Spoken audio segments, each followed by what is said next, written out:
talaga, Mudra. May bagong TV ka. Ang yaman mo na. Ano sige, ipinidyo ka. Ayamat ka. Kakaiba ka talaga. Hindi na kaya ako magtrabaho. Dito na lang ako. Buhay pa. Buhay sa utan.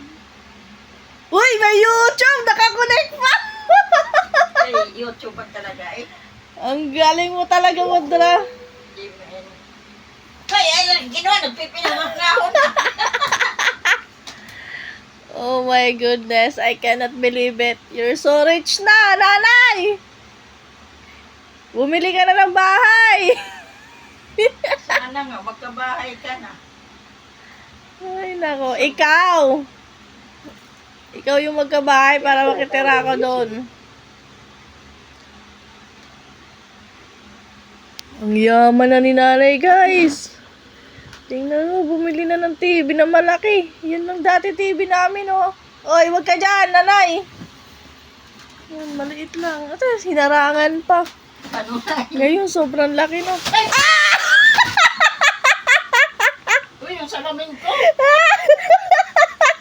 Hindi ko rin itong TV. Nahulugan pa, my goodness. Sana all. Umuwi lang ako dito. Isang buwan lang ako at hindi nakauwi dito. May TV na. Ay, di pag ginawa kayo pag ano ah. Nagagalit na. Mag-e-exercise na naman yan. Ay, Ayaw nako. nga pag binidyohon. Ayaw niya binibidyo ko siya. Nag-update lang naman ako kasi nagulat ako. Ay nga, pag binidyohon. Mag-exercise ah. Sige na, mag-exercise ka na. Ayop ko na. Paano sa